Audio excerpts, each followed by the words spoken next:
Graça e a paz do Senhor, meus irmãos.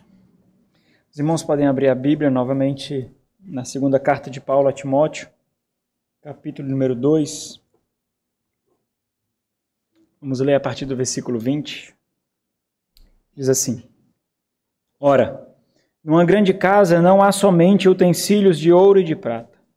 Há também de madeira e de barro, alguns para honra, outros, porém, para desonra.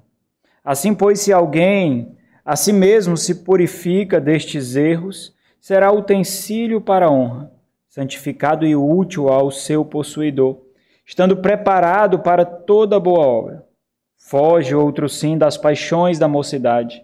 Segue a justiça, a fé, o amor e a paz com os que de coração puro invocam o Senhor.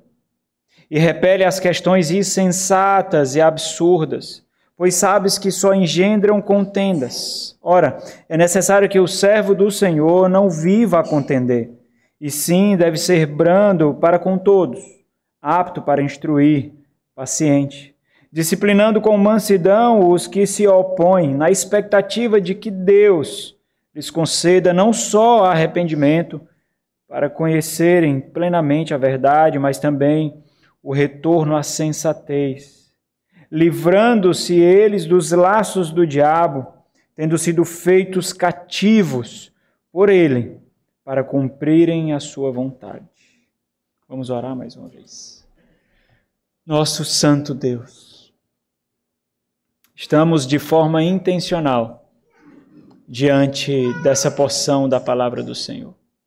Suplicamos ao Senhor que nos instrua, Deus, de forma particular a cada um de nós, que possamos ser conduzidos pelo Teu Santo Espírito para entender a Tua vontade, ó Deus, especificamente exposta nessa porção. E que esse mesmo Espírito, ó Deus, Espírito da verdade, de misericórdia e graça, aplique a Tua palavra no coração da Tua igreja, ó Deus, para que ame mais o Senhor, tema mais o Senhor, para que viva de forma condizente à Tua vontade, ó Deus. Ajuda-nos, ó Pai, segundo a Tua misericórdia e graça, que a semente lançada não seja removida por Satanás, que ela germine, ó Deus, que ela dê frutos, ó Pai, é o que suplicamos a Ti, em nome de Jesus. Amém. Meus irmãos, qual é o custo de edificar uma vida íntegra? Qual é o preço? Quanto vale edificar uma vida íntegra? É sobre isso que nós temos refletido, a integridade do homem de Deus, a constituição da integridade do homem de Deus. O que é preciso para edificar uma vida íntegra? Especificamente nós falaremos sobre isso essa noite. Os meios pelos quais uma vida íntegra é edificada. Eu não sei, talvez seria até difícil para nós descrevermos o que significa isso, o que é uma vida íntegra, o que significa integridade. Talvez nós teríamos dificuldade por não sabermos por quais meios nós conseguiríamos pautar o que significa uma vida de integridade, através de quais olhos. Talvez nos falte muita intencionalidade, talvez a nossa falta de paixão, de vigor, a nossa falta de intencionalidade, a nossa falta de entusiasmo. Vocês já perceberam que com muita facilidade o entusiasmo é roubado de nós, as paixões para o Senhor são roubadas de nós, o vigor, o ânimo, a ardente expectativa, elas são roubadas de nós com a facilidade absurda. Talvez a integridade para nós, segundo aos olhos de Deus, ela não é tão preciosa quanto nós julgamos que é. Talvez nós tenhamos, de fato, dificuldades de descrever o que é uma vida íntegra aos olhos de Deus. Sem sombra de dúvidas, nós sabemos descrever o que é uma vida íntegra segundo a sociedade, os padrões da sociedade, segundo o mundo, segundo o presente século, mas até mesmo os crentes têm muita dificuldade para descrever o que significa ser íntegro aos olhos de Deus. É impossível, irmãos, olhando para a vida de Paulo, é impossível um verdadeiro crente não ficar impactado com a paixão de Paulo, com o vigor de Paulo pela causa do Evangelho, pela causa do Evangelho de Cristo e pela Igreja do Senhor. A forma como ele doou a sua vida e as palavras dele são sustentadas pelo seu próprio testemunho de que ele ofereceu a sua vida como oferta de libação ao Senhor. Na verdade, a intrepidez de Paulo, a ousadia de Paulo, a empolgação de Paulo pela causa de Deus atingiu até mesmo a descrentes em uma de suas últimas defesas. Em Atos dos Apóstolos, capítulo 26, diante do rei Herodes Agripa II, depois do seu testemunho de como com tanto vigor, com tanta tenacidade, com tanto entusiasmo, ele amou o Senhor e dedicou a sua vida ao Senhor, por esse amor que lhe assaltou, por esse amor que o tomou, o evangelho da graça, o evangelho do perdão, o evangelho da misericórdia, da compaixão. Diante desse relato com tanta intrepidez, o rei ímpio, carnal, Agripa II disse: por pouco, Paulo, por pouco me persuades a me fazer cristão. Por poucos. E o que nos assombra, porque existem muitos e muitos cristãos que, mesmo ouvindo, sequer chega a esse entusiasmo, sequer chega a essa empolgação. E apesar de nós termos muitos relatos de homens fiéis nas Sagradas Escrituras, apesar de nós termos muitos relatos, nem a todos são reservados, como nós vemos em Daniel, Jeremias, Isaías e Paulo.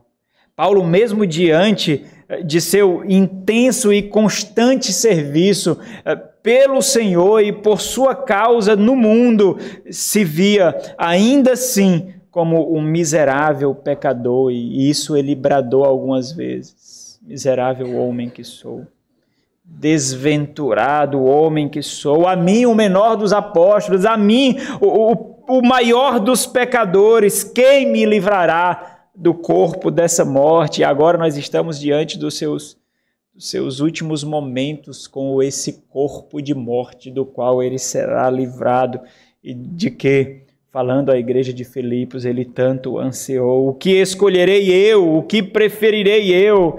Agora nós estamos diante dos seus últimos relatos, as suas últimas palavras. Quais seriam as suas últimas palavras? O que você diria?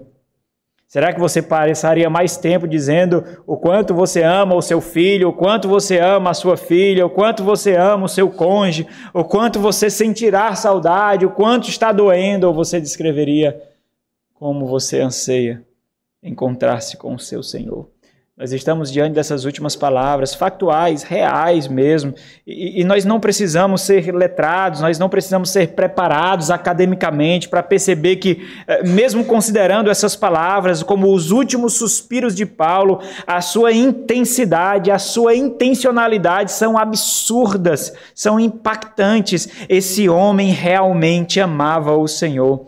Esse homem realmente amava a igreja do Senhor. Esse homem realmente amava o reino do Senhor. Esse homem realmente compreendeu o que significa viver para Cristo. Não para o trabalho, não para os estudos, não para os bens materiais, não para o prazer, não para o entretenimento, não para o sucesso, não para a conquista, mas viver para o Senhor. Esse homem realmente entendeu que quanto mais nós perdemos de nós mesmos, mais nós ganhamos na eternidade. Quanto mais nós somos lapidados, quanto mais nós somos esvaziados de nós mesmos, quanto mais nós somos drenados de nós mesmos, quanto mais nós morremos para nós mesmos, mais nós nos aproximamos da eternidade. Esse homem realmente entendeu. O mundo e Satanás não ousaram enganar esse homem diante de tanto fervor e de tanto amor pelo Senhor. Paulo, então, segundo essa expectativa, orienta Timóteo. encoraja Timóteo e a Tito. E agora, uma última vez, suas últimas palavras são direcionadas a Timóteo. Ele, o próprio Paulo, é testemunha viva do que significa perseverança. Todos nós, irmãos, somos testemunhas de alguma coisa. Todos nós. A nossa vida grita ou a nosso favor ou contra nós. A nossa vida é um testemunho vivo, uma vida edificada por nossas escolhas. Escolhas, elas estão erigindo algo, elas estão edificando algo, e elas testemunham ou a favor de nós ou contra nós. O que? O que a sua vida testemunha sobre você? Olha para o lado e encontra a sua biografia, olha para trás e encontra os seus rastros, eles testificarão sobre você. Eles dirão quem você realmente ama e para quem você realmente vive, o que a sua biografia diz, o que a sua timeline diz, o que ela fala a seu respeito. Paulo é testemunho de perseverança. Paulo é testemunho de mortificação, de desgaste, de investimento para a eternidade. Paulo gastou muito e muito tempo discorrendo sobre perseverança.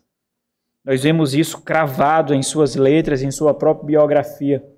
Paulo viveu intensamente para Cristo, tanto quanto possível, como que pintando quadros, grandes imagens diante de nós, mostrando o custo da perseverança. Perseverança não é confortável, perseverança não é prazerosa segundo os olhos da carne, perseverança custará a nossa própria vida. Ele mostrou para nós qual é o custo de manter uma igreja saudável, igrejas saudáveis, igrejas fiéis. Qual é o custo de perseverar na fé? Suas palavras, inevitavelmente, imprimem diante dos nossos olhos imagens encharcadas de sangue e gemidos, mas ao mesmo tempo com brilhos de glória, com a eternidade flagrantemente diante dos nossos olhos. Um coração inflamado por Cristo, inflamado pela causa de Cristo. E é com essa perspectiva que ele escreve para Timóteo. Paulo está finalizando a sua jornada. Mas a obra do Evangelho continua. E Timóteo está justamente nessa obra, essa que nós estamos. A obra não acabou para você, a jornada não acabou para mim. A nossa intensidade, a nossa intencionalidade, as escolhas que fazemos para uma vida de integridade diante do Senhor mostrarão o quanto nós estamos envolvidos com essa obra ou conosco. Buscando vidas confortáveis ou buscando a glória de Cristo, buscando a vida sem dor ou buscando a exaltação de Cristo. Paulo está justamente escrevendo para o seu companheiro de batalhas que está em missão na igreja de Éfeso, socorrendo aquela igreja das mãos de homens perversos, homens maus, homens que conseguiram inúmeros cúmplices, que se tornaram oponentes de Paulo, oponentes de Timóteo, oponentes do Evangelho de Cristo, homens que brincam com a igreja, homens que brincam com o Senhor. Homens que brincam com a glória de Cristo e com a noiva do Senhor. Na primeira epístola que Paulo envia a Timóteo, ela continha a exposição das ações más e do caráter perverso. Anota aí. Anota aí no guia. Está no guia aí. Olha para o guia. As ações más, M-A-S, o acento, más, e perversas de homens maus, homens imorais, oponentes do Evangelho naquela igreja. Ali, Paulo também encoraja fortemente a Timóteo a permanecer firme e fiel à sua vocação, com santo testemunho e coragem.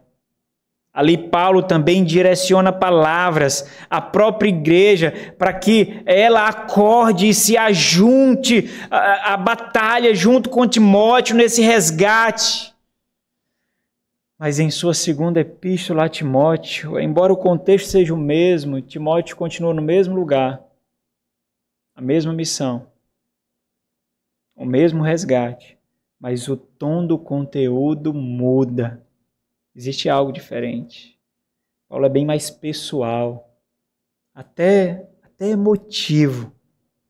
Paulo fala especificamente com Timóteo, de pastor para pastor. Paulo conclama a firmeza e a fé.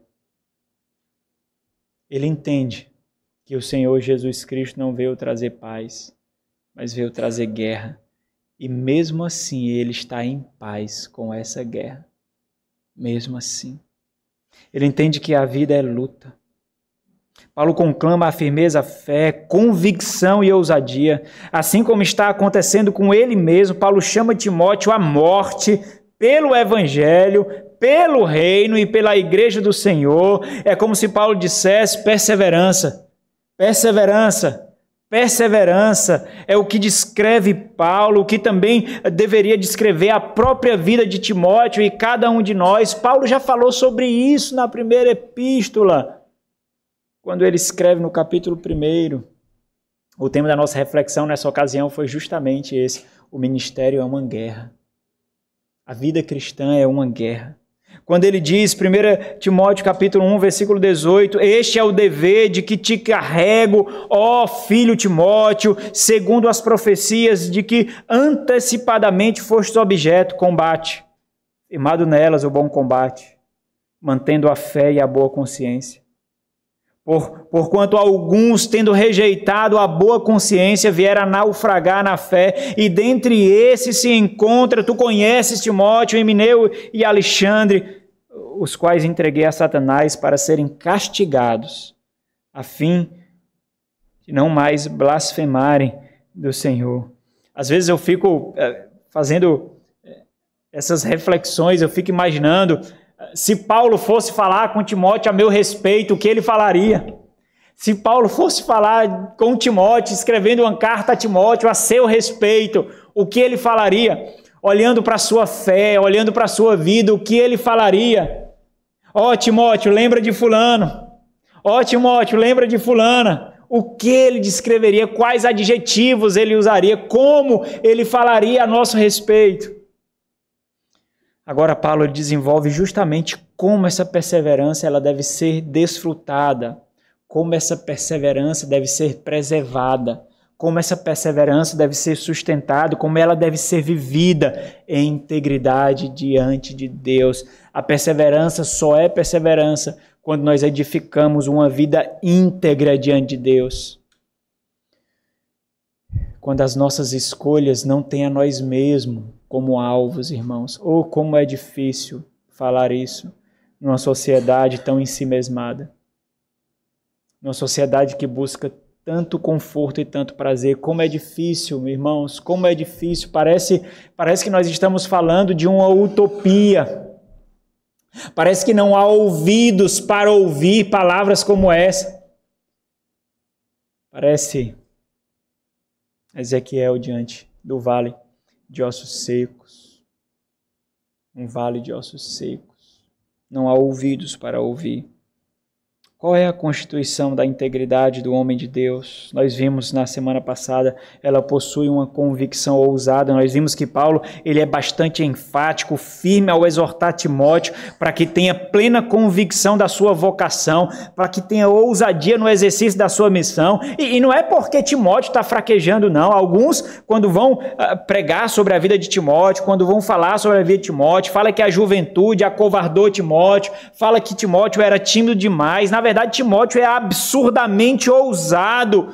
Não é porque ele estava fraquejando, mas é porque ele precisa ser lembrado dessas palavras, porque ele também será tentado a fraquejar, assim como todos nós somos. Um dia essa tentação o assaltará, a fraquejar, a roubar dele o ânimo, o vigor, a vida para Cristo. Nós vimos também que para exercer a ousadia, resguardando e edificando essa integridade, ele precisará compreender que a sua vida será uma vida de exposição e confronto.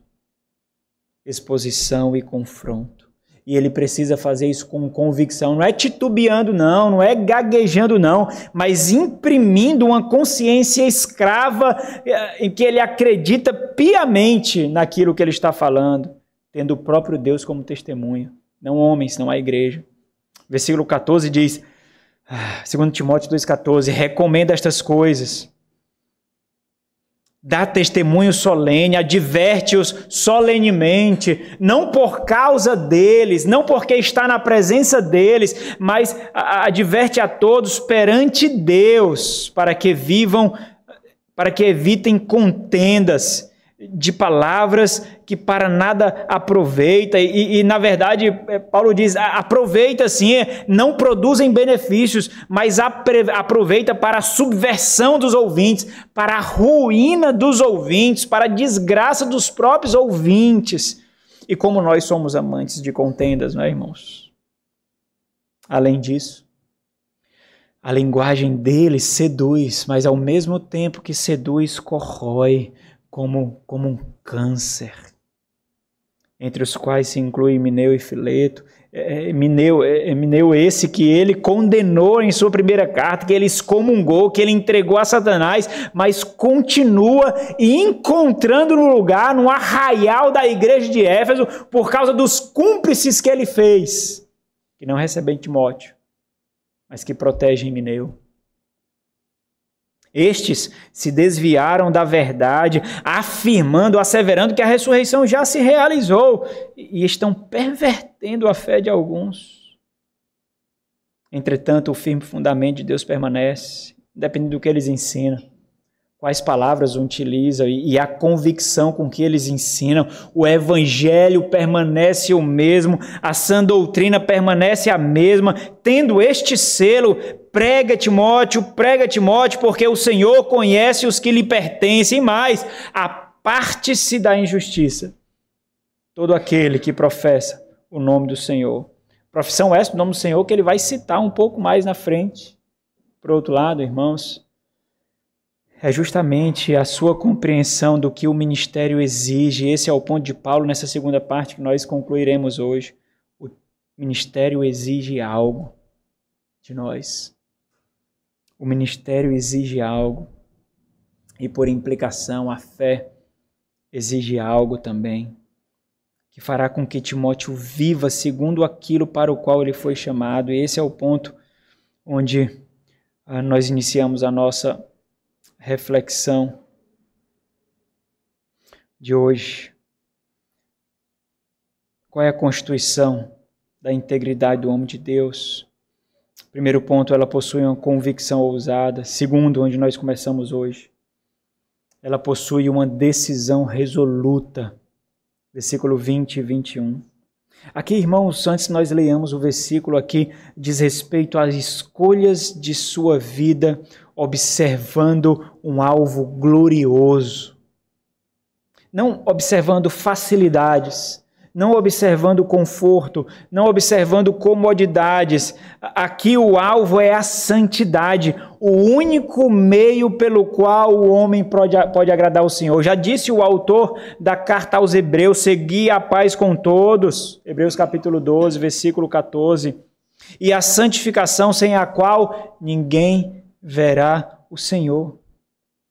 Mas para isso, Paulo primeiramente estabelece aqui uma base sobre a qual ele vai apoiar a exortação. Olha o versículo 20, ele cria um imaginário diante de nós. É como se ele estivesse pintando o quadro, é como se ele estivesse mostrando uma figura para nós. Paulo usa uma metáfora aqui para criar o imaginário na mente de Timóteo. Versículo 20, ele diz, ora, mostrando justamente esse uso do que ele é.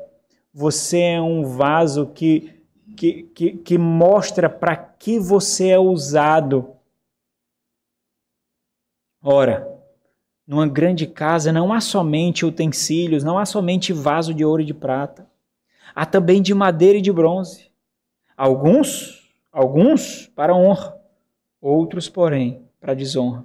Paulo já utilizou uma metáfora muito parecida em Romanos capítulo 9 para falar da soberania de Deus e o fato de que Deus faz escolhas para a sua glória, onde ele separa alguns para honra e onde ele separa outros para desonra, e tudo coopera para a glória do Senhor.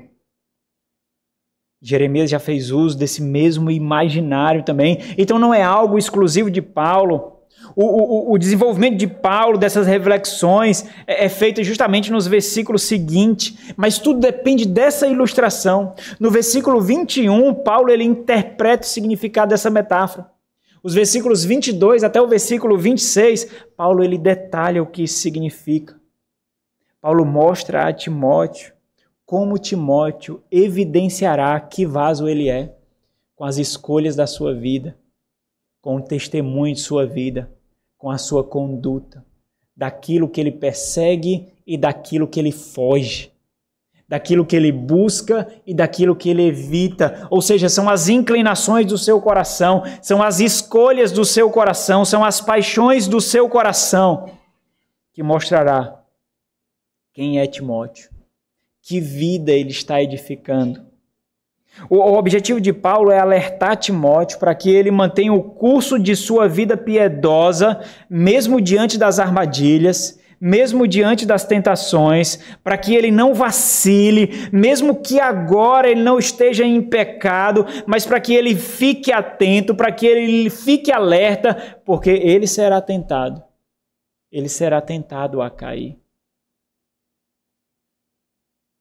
Olha o versículo 20, ora, numa grande casa, não há somente utensílios de ouro e de prata, há também, ou seja, da mesma forma que há sim de ouro e de prata, da mesma forma há também de madeira e de barro.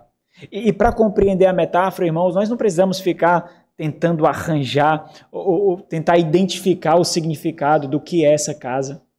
Que casa é essa? É a igreja? É o mundo? Que casa é essa? Nós não precisamos, o ponto de Paulo não é esse. O ponto de Paulo é de que nesse grande plano de Deus existe um espaço gigantesco, imenso, o suficiente para ter uma variedade de utensílios, tudo glorificará a Deus, alguns sobre o juízo de Deus e alguns para a honra e a glória de Deus. O ponto é que existem esses dois tipos de utensílios, esses dois tipos de barro, uns de honra e outros de desonra. E esse é o grande ponto, então. Então, se há essa realidade, por isso o tema o ponto da nossa reflexão hoje, a constituição da integridade do homem de Deus, ela possui uma decisão resoluta, porque é justamente a forma com que você vive a vida que Deus lhe colocou como mordomo, que Timóteo viveria a vida que Deus lhe deu, junto com a sua missão, com a sua vocação,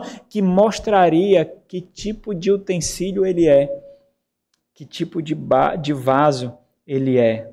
Então aqui é um chamado a discernimento, irmãos. Timóteo é chamado a discernir o foco e o alvo das suas escolhas. O foco e o alvo das suas decisões. Porque, segundo essa metáfora, ele é um utensílio, você é o utensílio. Para quê? Para que finalidade ele é usado? É justamente por isso que Paulo explica, utensílios são feitos para uma finalidade específica. Alguns, ele diz, alguns para a honra. Entenda, não é a sua honra se a sua honra não for a do Senhor. Não é para a sua honra. Eu sou um homem honrado, eu sou uma mulher honrada. Segundo quem? Segundo quais critérios? Segundo qual ética?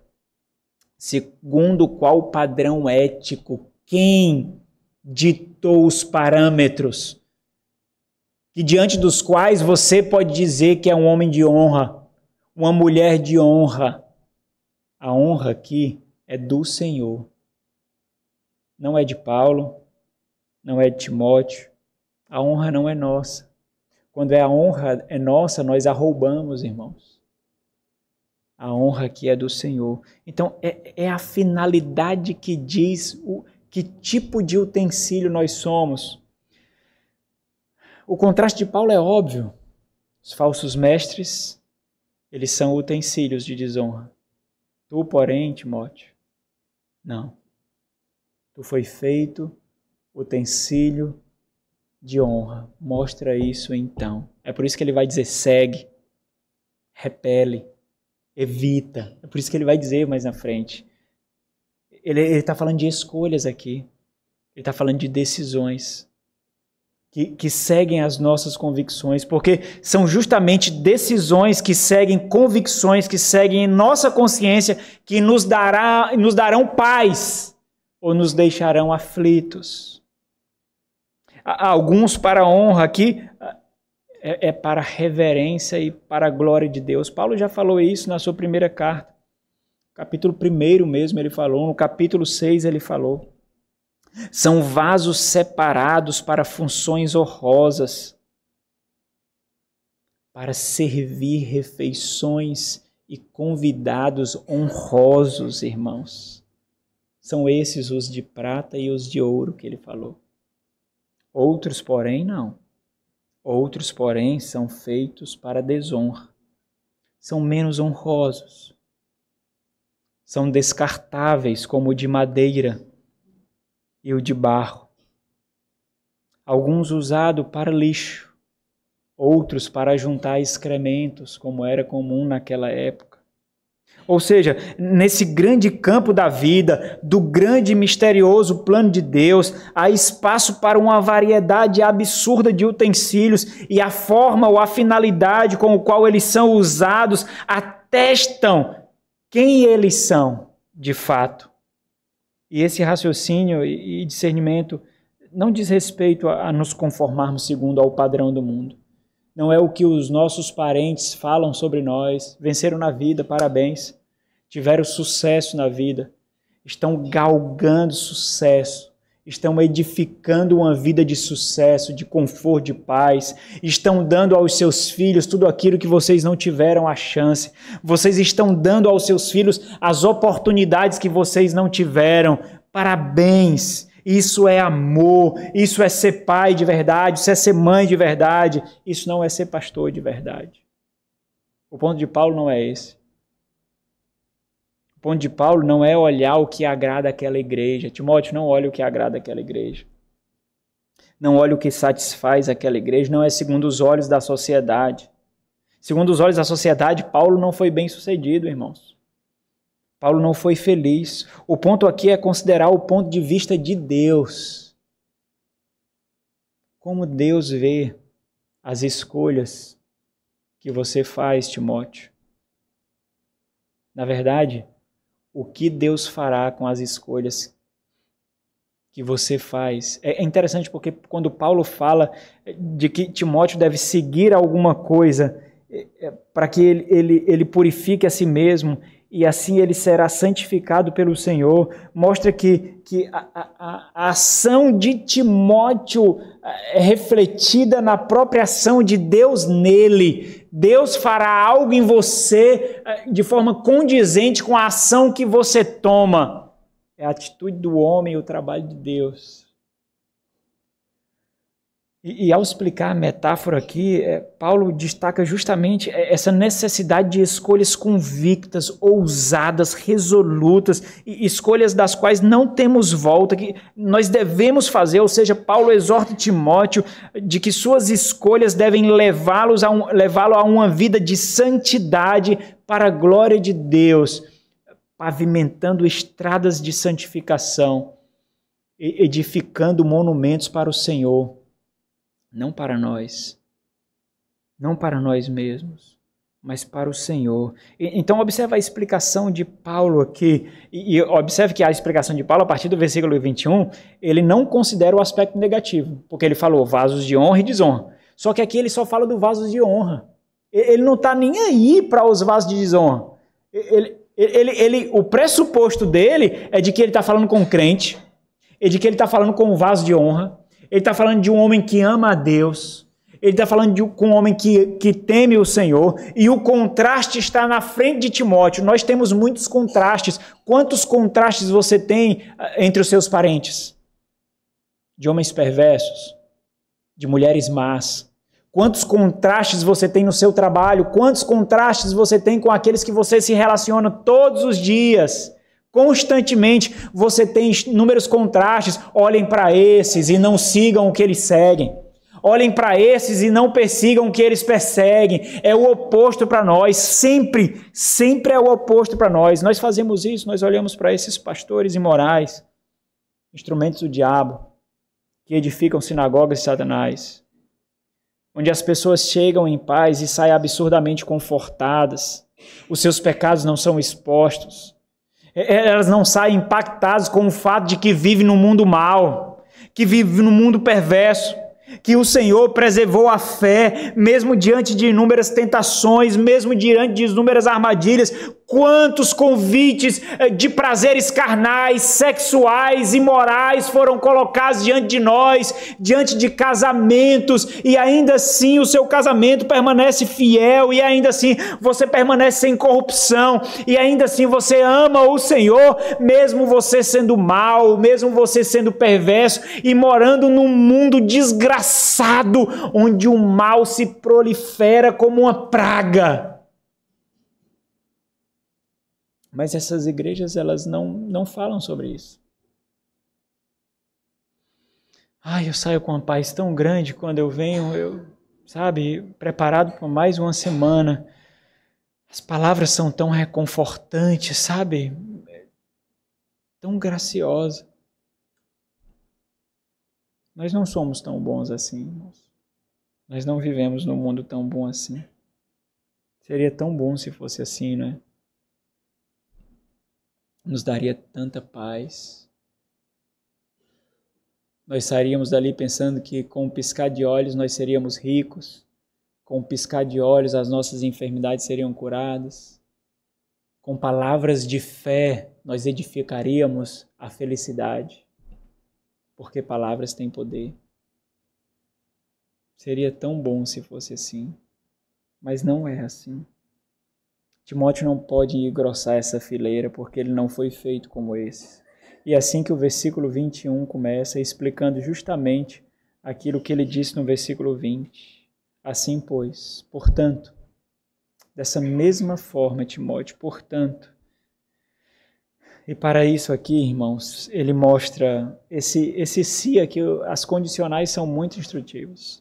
Quando você parar nas suas leituras e quando você enxergar um se, principalmente nas leituras do Novo Testamento, porque isso é mais característico, essas condicionais são mais características na língua grega do Novo Testamento. Quando você se deparar com um se, entenda que há uma bifurcação diante de você. Na nossa vida, irmão, sempre haverá uma bifurcação. Nós estaremos bem aqui, onde eu estou. Uma bifurcação. Existe essa estrada. Existe essa estrada. Quem vai pautar a nossa escolha? Quem vai inclinar o nosso coração? Cada uma nos levará a caminhos diferentes, com consequências diferentes, com destinos diferentes, com a realidade diferente. O ponto de Paulo é justamente esse. Paulo está mostrando os falsos mestres, os seus cúmplices, os oponentes, e Paulo está mostrando ele mesmo em Timóteo.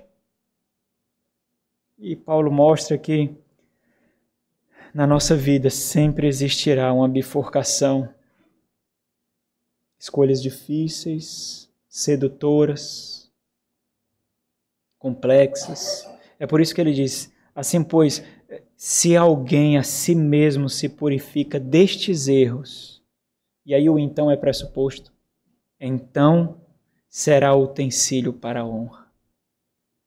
E o utensílio não é usado pelo próprio utensílio, irmãos. É usado por aquele que possui. Ele vai dizer justamente isso. Seremos instrumentos para sermos usados pelo nosso possuidor. Quem é o seu possuidor? O seu trabalho é o seu possuidor? Os seus prazeres? Os bens materiais? Quem é o seu possuidor? Porque ele lhe usará. O ponto de Paulo, a gente observa esse. O pressuposto aqui é que o possuidor de Timóteo é Deus, né? Se alguém a si mesmo se purifica, então será utensílio usado para honra. E em que isso resultará? É muito interessante a forma como Paulo constrói o raciocínio dele aqui. Ele mostra a decisão do homem e unido a isso, o trabalho do próprio Deus em fazer algo, em fazer isso. É como se Paulo estivesse dizendo assim: Timóteo, sempre escolha para Deus, não para si mesmo, e Deus fará de você algo que o agrada. É quando ele diz que quando Timóteo decide algo, ele é santificado. Isso é muito instrutivo, porque não é que ele se santifica, ele recebe a ação de outro. Quando ele escolhe para Deus, ele é santificado pelo próprio Deus. É como se Deus estivesse honrando a escolha que Timóteo faz para Deus, para ele, o Senhor, à medida que ele escolhe mortificar as suas próprias vontades. E aí Deus retorna como o quê? Dando mais dele. Porque é isso que ele quer, é isso que ele mostra da escolha dele. Quando nós escolhemos nos mortificar, nós estamos mostrando o quê? Que nós não nos agradamos. O eu não me agrada. O eu é repugnante a mim. Esse Adão que ainda habita em mim, eu quero matar e não consigo ainda. Ele é repugnante a mim. Por isso que eu não escolho para mim mesmo. Eu escolho para Deus, e Deus dá mais daquilo que nós mesmos escolhemos. É por isso que aqueles que não amam a Deus e amam o dinheiro, Deus vai dar mais dinheiro mesmo. Vai dar. É isso que aqueles que amam a Deus e quer prosperidade acadêmica, financeira, quer prosperidade em seus prazeres sexuais e carnais, Deus dará. Deus dará, é isso que eles querem. E no auge daquilo que ele tem, eles receberão o fruto dos seus prazeres. Depressão, ansiedade, infelicidade, dor, isolamento, angústia. E eles perceberão lá no finalzinho de que tudo que eles tiveram não foi capaz de preencher o vazio de suas almas. Nunca. Quantos testemunhos vocês ouviram assim? Quantos atores? Quantas pessoas bem-sucedidas? De repente, fulano aparece, está com depressão. De repente, uma notícia, fulano está com crise de ansiedade. Por quê? Se existem multidões almejando o que eles têm, por quê? Eles não querem o Senhor. E muitos, quando chegam nessa presente situação, eles buscam a Deus. Mas ainda assim eles não querem o Senhor. Eles querem um curandeiro, com o qual eles podem fazer o amálgama. Eles podem desfrutar de tudo o que eles têm, mas com paz, de que não estão errados. É isso que eles querem. É isso. As suas escolhas é para quem? Porque Deus dará a você de forma condizente. Você quer ser rico? Persiga a riqueza que Deus fará de você rico, para a sua própria desgraça. Você quer prazeres sexuais em abundância? Persegue. Deus dará. Você quer uma vida acadêmica próspera, bem-sucedida, que seja almejada por multidões, ganhar grande proeminência? Persegue. Pode escolher para isso. Deus dará. Deus dará. Não serás vaso de honra. Não será. Ninguém brinca com as misericórdias de Deus. As pessoas buscam Deus como se estivesse buscando um copo de água com açúcar. Fazem escolhas para si mesmo e querem um consolo do Senhor. Quantos não fazem as suas promessas, vindo à igreja, fazendo as suas promessas secas, promessas egoístas, promessas carnais, simplesmente porque estão sentindo angústia no seu coração, mas não amam o Senhor, não querem o Senhor. Quantas e quantas zombam da glória do Senhor? catolicismo está cheio dessas promessas e das suas penitências, cheias. Porque ele nos dá a satisfação de pensar que nós conseguimos o perdão dos nossos próprios pecados e a paz com Deus. Não é assim, não é assim. Se alguém a si mesmo se purifica, esse será o quê? Santificado e útil ao seu possuidor, ao seu mestre, ao seu Senhor. Existe um pressuposto aqui, obviamente, que o possuidor é o próprio Deus. Escolhe para Ele e você será útil para Ele. Não útil para si mesmo, mas para Ele. Estando preparado, olha como é interessante, mais uma vez, é a mesma configuração aqui que ele usa. Ele será santificado, ou seja, ele receberá a influência da ação de outro, que é o seu possuidor, o próprio Deus, e por causa disso, por purificar a si mesmo, ele será preparado para toda boa obra. É Deus que dá instrumentalidade. É Deus que faz dele um instrumento.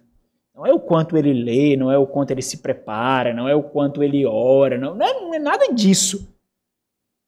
Deus faz isso. Ele recebe a ação, ele está sendo preparado para toda boa obra. Porque toda boa obra e toda dádiva perfeita vem do Senhor. Então, observe o curso aqui. Esse aqui é resultado da purificação, porque a purificação, ela vem de quê, irmãos? É da mortificação. Nós estamos mortificando as nossas próprias vontades e vaidades, nós estamos mortificando os nossos próprios prazeres e necessidades, as nossas devoções para o mundo e para nós mesmos estão sendo purificadas, estão sendo voltadas para o Senhor. Ou seja, alguém já disse que Timóteo se purifica e em resposta Deus purifica Timóteo, o humano e o divino se entrelaçando nesse grande plano misterioso de Deus, em que Deus exige de nós, mas é Ele que faz quando nós decidimos. A integridade do homem de Deus é marcada, irmãos, é pavimentada, é edificada por decisões resolutas. Se isso é verdade para cada crente, isso é absurdamente mais verdadeiro para ministros, para oficiais da igreja, para servos ativos na obra do Senhor, constantes na obra do Senhor. Não são decisões fáceis, são resolutas, não são fáceis, não são confortáveis, muitas e muitas vezes indigestas, mas sempre decisões que mortificam suas próprias vontades e exaltam a vontade de Deus. Qual é a constituição da integridade do homem de Deus? Ela possui uma convicção ousada. Ela possui uma decisão resoluta e, por fim, ela possui uma vida intencional. Versículo 22 a 26. Aqui é justamente a descrição disso. Entendo, irmãos? Decisões constroem ou destroem vidas. Olha como a providência do Senhor nos pastoreia. Nós refletimos sobre isso hoje pela manhã. Nós falamos especificamente hoje. Não foi nada planejado por mim, foi planejado pelo próprio Senhor. Edificar um último tema que lateja na nossa consciência. Passar o dia do Senhor refletindo sobre um tema, sobre uma perspectiva. Será que o Senhor não quer nos ensinar algo? Será que não é profético isso? Será que o Senhor não está nos ensinando algo? Eu não sei como você está recebendo isso, mas como está? Cerrando o coração, cerrando os ouvidos, baixando as guardas. O Senhor quer nos ensinar algo, irmãos. Decisões constroem ou destroem vidas.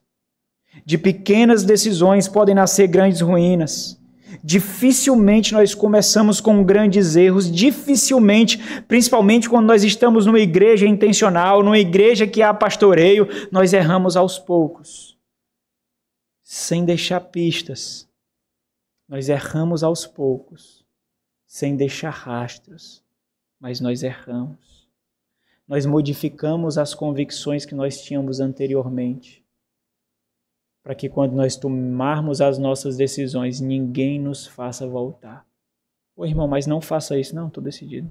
Ô irmão, mas por favor, rapaz, isso não vai ser... Não, eu já estou completamente decidido. Mas como? Como foi tão rápido assim? Como?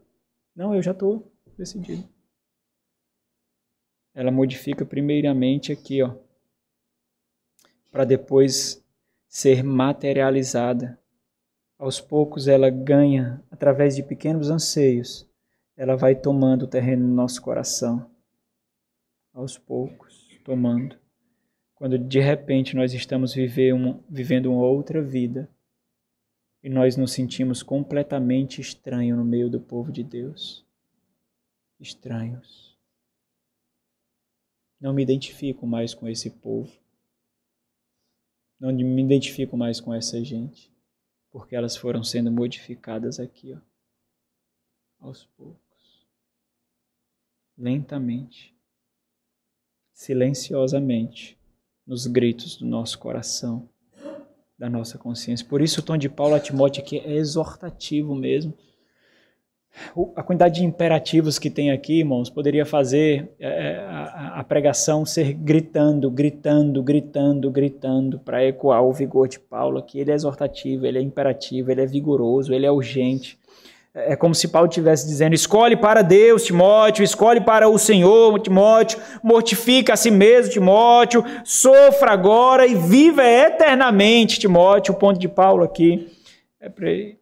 E, sem sombra de dúvidas, irmãos, para cada um de nós, para todos os oficiais, de forma ainda mais intensa, é de que decisões significam fugir de algumas coisas e perseguir outras. Fugir de algumas coisas e perseguir outras. Abrir mão de algumas coisas e agarrar outras. É isso. Essas são decisões. Nós largamos algo e nós abraçamos outra coisa. Nós nunca deixamos as nossas mãos vazias nesse quesito.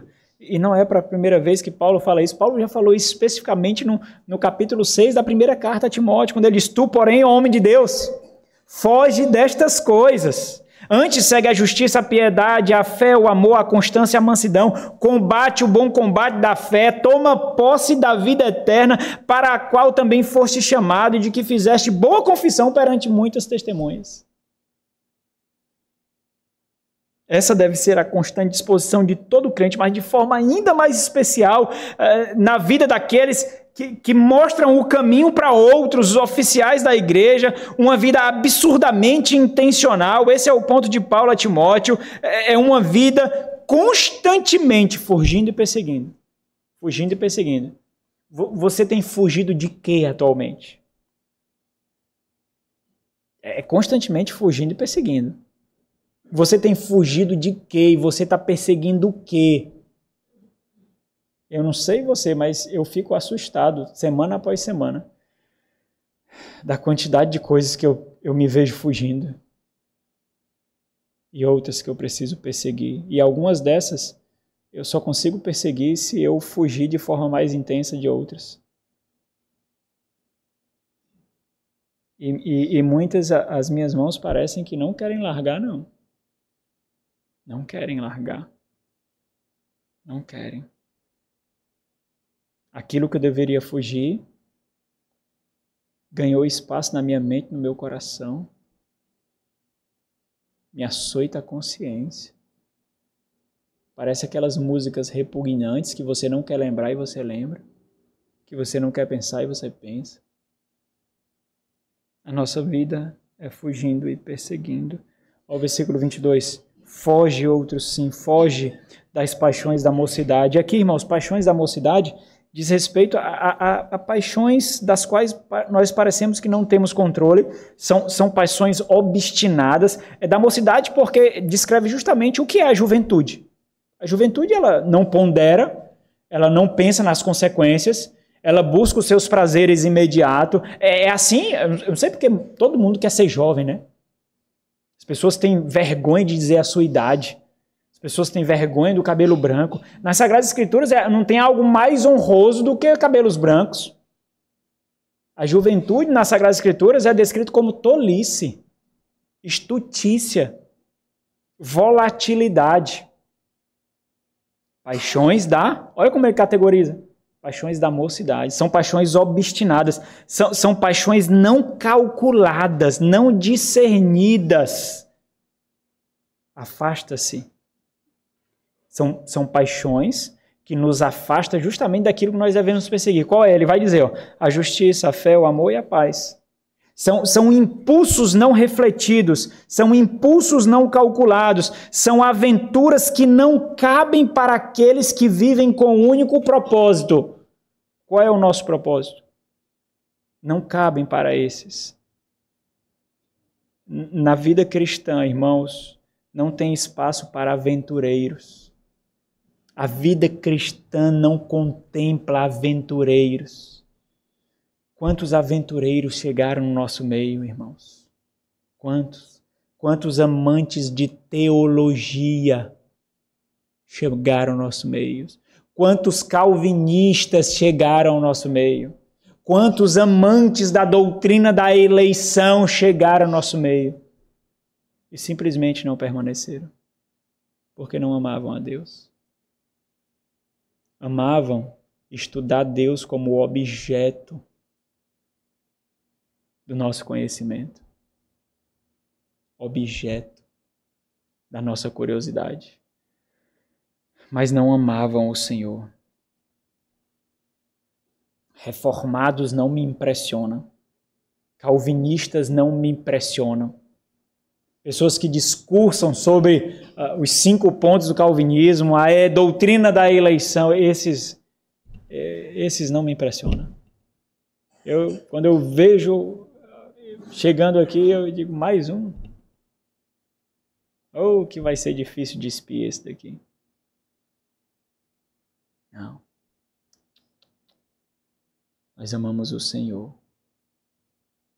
E toda a doutrina em volta da Escritura é apenas brilho e brilho e brilho da glória do Senhor. É isso. O Senhor não é um sapo a ser dissecado pela nossa curiosidade. O Senhor é o supremo Deus diante de quem nós nos dobramos e diante da voz que nós nos calamos. Nós ficamos impactados com os mistérios da sua sabedoria. Impactados, seduzidos, inflamados. Foge outro sim das paixões da mocidade. Segue. 2 imperativos, um próximo do outro. Foge. Aqui ele está falando de uma disposição constante nossa. A nossa vida é fugir e seguir. Enquanto nós fugimos, nós perseguimos. Enquanto nós buscamos, nós deixamos. Então, foge, segue. Segue o quê? A justiça. Então, lembra o que Timóteo está fazendo aqui. Ó.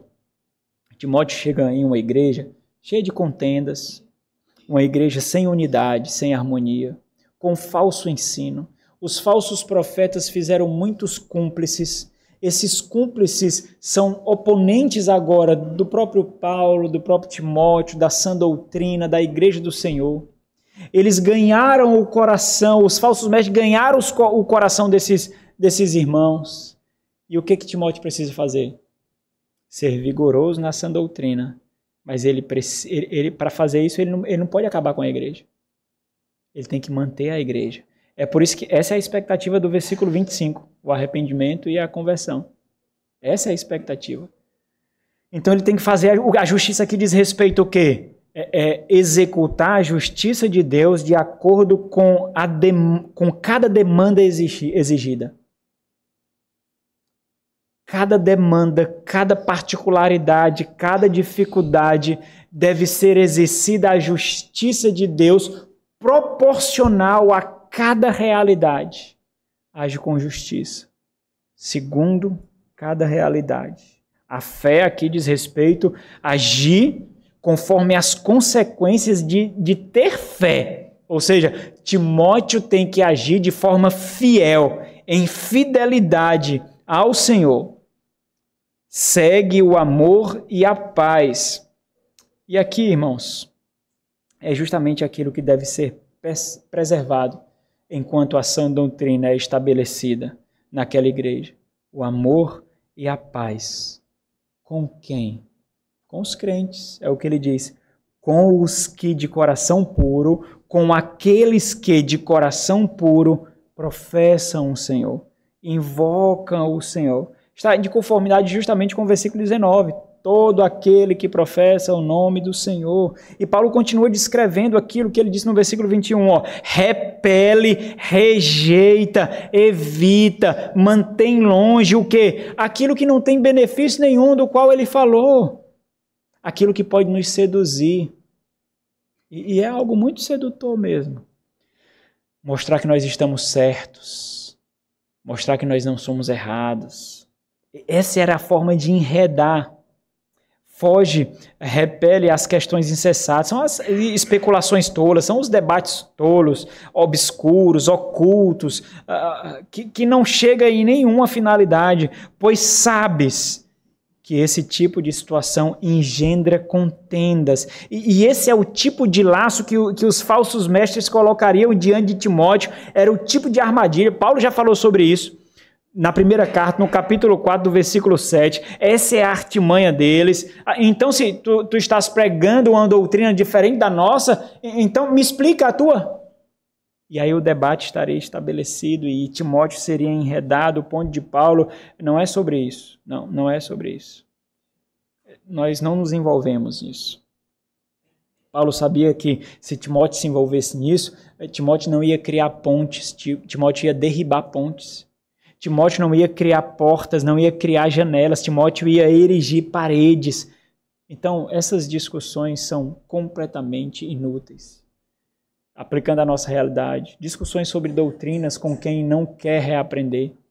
Discussões sobre política, irmãos, que estabelecem inimizades. Exposições em redes sociais que só segmenta, que só divorcia, e não é por santificação, mas por partido político.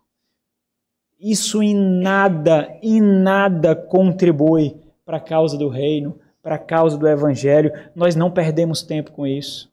Nós não nos gastamos com isso. Olha o versículo 24, existe um contraste sendo feito aqui. Ele faz contraste justamente com o versículo anterior. Então aqui o ora, que é uma interjeição, aqui é um ponto de reflexão. Ora poderia ser traduzido como mas, desenvolvendo justamente esse contraste. Ora, ou mas, é o contrário disso. É necessário que o servo do Senhor não viva a contender, e sim, deve ser brando para com todos. E esse aqui é um grande desafio, porque para com todos aqui, lembra o que Paulo está orientando Timóteo na missão dele. Inclusive com os seus oponentes, inclusive com aqueles que lhe difamam, inclusive com aqueles que intentam contra o seu caráter, ser brando. Por quê? Porque a expectativa é o versículo 25. O objetivo é o versículo 25. E para isso, o que Paulo orienta Timóteo a fazer? Aquilo que ele falou no início do versículo 21. Foge, do versículo 22, foge das paixões da mocidade, das inclinações, das disposições juvenis. Foge de comportamentos daqueles que não conseguem se conter. Isso daria a Timóteo o quê?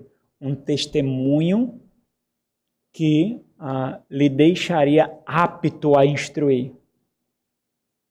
Se Timóteo estivesse a contender, a debater, às vezes, irmãos, nós edificamos um testemunho que só repele as pessoas. Aí como é que nós vamos falar de Cristo para as pessoas? Nós somos rabugentos, nós somos críticos, nós somos julgadores. E aí depois nós queremos falar de Cristo. Como é que nós vamos fazer isso? Nós só queremos mostrar como as outras pessoas são repugnantes, como as outras pessoas são sujas, como as outras pessoas são inferiores a nós, como as outras pessoas estão completamente erradas e de repente nós, olha, vai ter uma programação na minha igreja, você quer ir? Comportamentos assim não nos deixam aptos a instruir.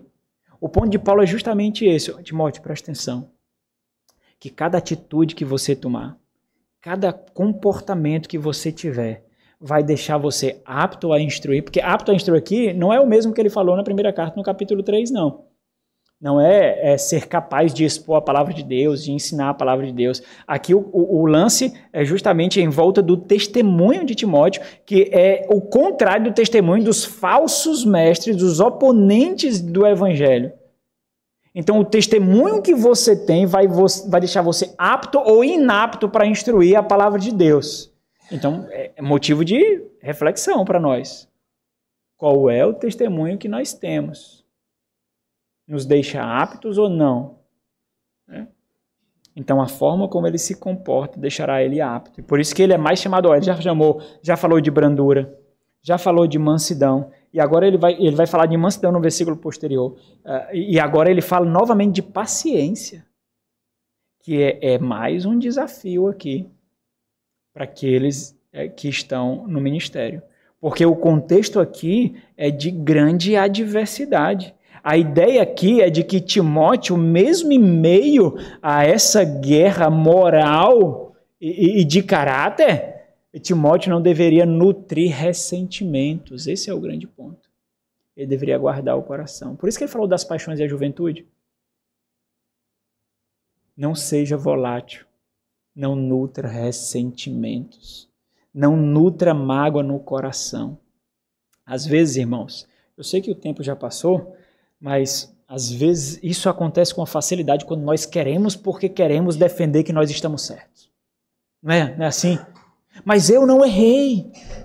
Mas eu não fiz isso. E aí, por mais que nós tentamos nos conter com o nosso irmão ou com o pastor, dentro de nós estamos defendendo a nossa causa a fina força, e quando nós fazemos isso, mostrando que o outro está errado, que o outro é perverso, que o outro agiu injustamente, o que é que nós estamos fazendo? Nós estamos edificando um castelo de mágoas aqui no nosso coração. Um castelo de ressentimento. E às vezes você pode ser falso o suficiente para conter isso, mas daqui a 6 meses aparece. Daqui a 1 ano aparece. Você espera só uma oportunidade para você apontar o dedo. Só uma. Você só espera uma oportunidade para aquela pessoa que você tem mágoa, que pisou no seu calo, aquela pessoa cair. Eu sabia. Olha, lembra daquele tempo? Eu aguentei. Lembra? Mas olha aí, eu sabia que ia acontecer. Eu não quis dizer nada mais. Eu paguei o preço, mas está aí. O ponto de Paulo é justamente esse. Você terá inúmeras oportunidades para nutrir mágoa. Inúmeras. Você vai ter. Mas você precisa mesmo delas? Qual é o benefício disso? Qual é o benefício? Qual é o benefício que mágoa lhe trará, se não o prazer da autocomiseração? Se não o prazer do vitimismo? Se não o prazer de que todas as coisas do mundo cooperam contra você e você é a vítima do universo? Por isso que oficiais precisam se guardar disso. Porque eles serão alvos ainda maiores dessa realidade. Versículo 25, irmãos, para a gente concluir. Será apto para ensinar, paciente. Versículo 25, instruindo. E a instrução, a disciplina aqui, irmãos, não é a disciplina corretiva, punitiva, né? A disciplina aqui é instrução, é educando, ensinando. Com paciência, com mansidão. Por que ele fala isso? Porque o foco de Paulo é que ele precisa instruir justamente quem? Aqueles que se opõem. É aqueles que são contrários a ti. E aqui é outro desafio. Aqui, aqueles que estão em oposição a ti, com mansidão, suportando, não olhando para si mesmo, mas para o resultado. Qual é o resultado? O que é esperado aqui? Na expectativa de que Deus lhe conceda não só arrependimento. Arrependimento aqui é a mudança de mente para o conhecimento da plena verdade, que é o Evangelho. Mas também o retorno, aqui é a conversão, o retorno à sensatez. E aí, meus irmãos, esse versículo 26, ele é muito instrutivo, porque ele mostra aqui a embriaguez pelo erro. Aqui a linguagem de Paulo é que é como se tivesse alguém embriagado pela heresia, embriagado por Satanás, embriagado pelo erro. A ideia no restante do versículo é de que eles foram feitos prisioneiros da mentira, eles foram enlaçados, eles caíram na armadilha de Satanás e eles foram feitos cativos do próprio diabo. Olha o que ele diz aqui, livrando-se, para que eles se convertam, né? Então sejam livrados, livrando-se dos laços da captura do diabo, tendo sido feitos cativos por ele, pelo diabo. Para quê? Para que cumpram a sua vontade. Olha contra o que Timóteo está lutando aqui. Olha quem são aqueles que fazem oposição com os líderes da igreja e com a igreja do Senhor, com a sã doutrina. Olha a linguagem que ele usa aqui, irmãos. Eles caíram na armadilha do diabo e eles são cativos a Satanás para fazerem a vontade dele. Olha isso daqui. Essa é a visão de combate em fé que Timóteo deveria ter. Forjar justamente intencionalidade em sua vida. Paulo está dando óculos através dos quais Timóteo deveria enxergar. O ponto de Paulo é o seguinte: Timóteo, não enxergue as afrontas, as difamações, as calúnias. Não enxerga isso. Enxerga com esses olhos, esses que eu estou dando para você agora. E Paulo dá outra perspectiva para Timóteo. Irmãos, para a gente concluir, Timóteo ele deve expor, ele deve condenar, ele deve resgatar. A sua missão não era expor e desprezar, mas é resgatar.